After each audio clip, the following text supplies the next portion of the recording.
What is it like to see all the mind-bending paradoxes of the universe at once? What kind of experience would that be? First, the grandfather paradox. Suppose you have a time machine and travel back to the time when your grandfather was young. Because your grandfather was startled by your sudden appearance, he unfortunately died in an accident. This would mean that you would not exist either. So here's the question. If you do not exist, then your grandfather would not have had the accident. But according to the timeline, you would eventually still be born and travel through time, causing the accident to your grandfather. This cycle would repeat endlessly. Do you actually exist or not? Some scientists speculate that every decision we make might create a different universe. If you caused your grandfather to have an accident, since time and space are independent of each other, then any changes in another universe would not affect the state of your current time and space. Second, the omnipotence paradox.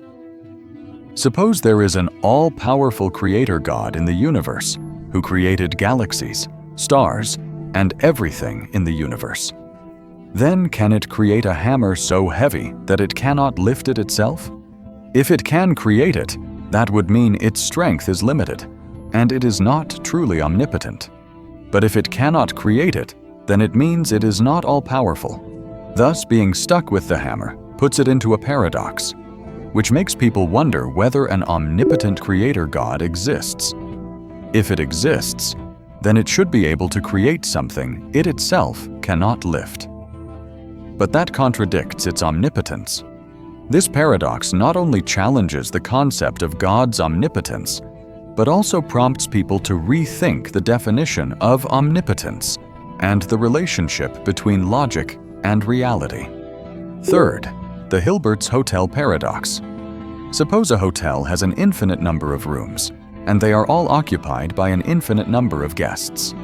At this moment, a new guest arrives. Normally, it would be impossible to accommodate them.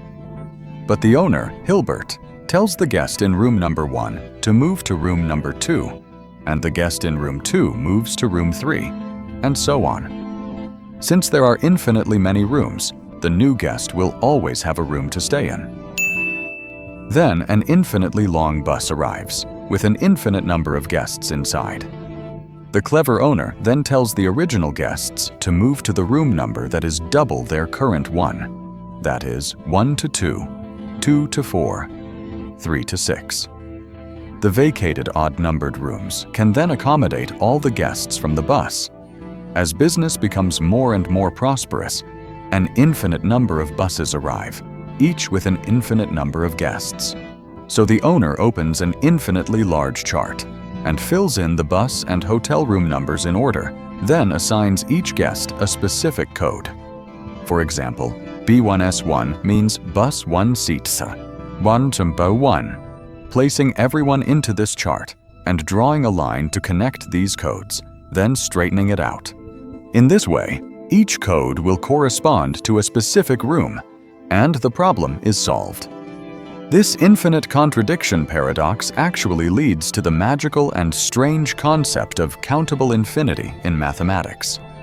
As long as a one-to-one correspondence can be established, the elements of two sets must be the same in number, thus giving a clear answer to the question of whether infinity or infinity plus 1 is larger. That answer is, they are the same. Fourth, the banach tarski paradox. Suppose you cut a solid sphere into a finite number of pieces using arbitrary cuts and then reassemble them. You would discover an astonishing phenomenon. Merely by rotating and translating them, you can obtain two spheres identical to the original solid sphere. Just like that animation of infinitely generating chocolate earlier, you only need to cut a whole piece of chocolate and rearrange the pieces to get another whole piece of chocolate and still have a small piece left over. In fact, this counterintuitive paradox mainly comes from math theory and geometry in mathematics. By using the non-measurability of the volume of point sets in space, You only need to recombine them to construct infinitely many spheres identical to the original one. Although all this only holds true in the realm of mathematics, in the real physical world, the law of conservation of volume cannot be violated. But even so, this paradox still refreshes humanity's understanding of space, and you only need to divide an object into 5 pieces to complete this transformation process. Fifth, the ship of Theseus. Suppose you are sailing a large ship on the sea and encounter a group of pirates. At this moment, you engage in a fierce cannon battle with the pirates. After a life-or-death fight, although your ship survives, it is badly damaged. So you can only repair and replace all the damaged parts. As the voyage continues, other parts of the ship also begin to suffer damage one after another, until you have replaced every part of the ship. Is it still the original ship? Or rather, if we take all the old parts removed from the original ship and reassemble them completely, then which of the 2 ships would be the original one? It raises the question of whether something's identity changes after a series of modifications. For example, in the human body, 100 million cells die and are replaced every minute. In about 7 years, all the cells in our body are replaced once. So are we still the same person as before?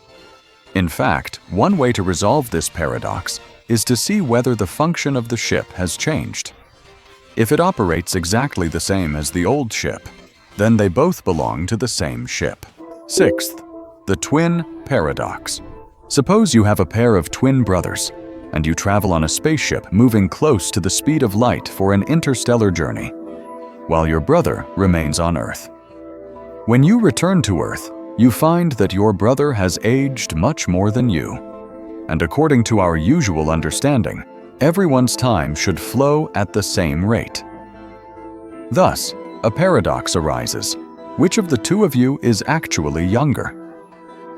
According to Einstein's theory of relativity, the sheer speed of an object's motion in 4-dimensional space-time is equal to the vector sum of its speed in space and in time. In other words, the faster an object moves, the slower its passage of time will be. When the spaceship takes off, it moves toward the future, together with Earth. As the spaceship gradually approaches the speed of light, its trajectory in space-time gradually diverges from Earth's trajectory. The time axes of Earth and the spaceship will no longer match. So when you return to Earth, you will find that the clock on the spaceship is much slower than the one on Earth. It can be said that relativity has changed our understanding of time and space. And scientists have already confirmed through experiments that under extreme speed and strong gravity, time can indeed slow down. Seventh, the brain in a vat. Suppose an evil scientist removes your brain from your body and places it in a container filled with nutrient solution to maintain basic life functions, and inserts electrodes into the brain, connecting it to a supercomputer. This computer, according to a preset program, sends various sensory signals to your brain through nerve endings, and inputs everyday life scenarios as memory replacements, making you mistakenly believe that everything you experience in this world is real. So, how can you be sure you are not a brain in a vat living in a computer program? This paradox not only challenges human understanding of existence, but also raises a series of questions. If human consciousness can exist independently in a vat, does consciousness really depend on a physical body? And our current perceptions and experiences, are they truly real, or are they merely products of the brain? Eighth, the trolley problem. Suppose a madman ties 5 innocent people to the track, and a runaway trolley is heading toward them. At this moment, you only need to pull the lever nearby to switch the trolley to another track, thereby saving these 5 people. But unfortunately, there are also 3 people tied to the other track. So would you still choose to pull the lever? In most cases, most people's instinct is to save 5 people, because 5 lives are certainly more valuable than 1. Thus, minimizing harm becomes the optimal choice, and this is the typical utilitarian viewpoint, to provide the greatest benefit to the greatest number of people. At the same time, critics argue that life cannot be compared in such a way. The moment you pull the lever, you become an accomplice to an immoral act, and must bear part of the responsibility for the death of the single person on the other track. If the problem is escalated by adding the element of family ties, you still have the right to choose which track, but the person on the other track is your relative or loved one. So how would you choose this time? In this situation where killing and saving happen simultaneously no matter what you do, it is in fact a double test of both humanity and morality. And you, watching this now, how would you decide?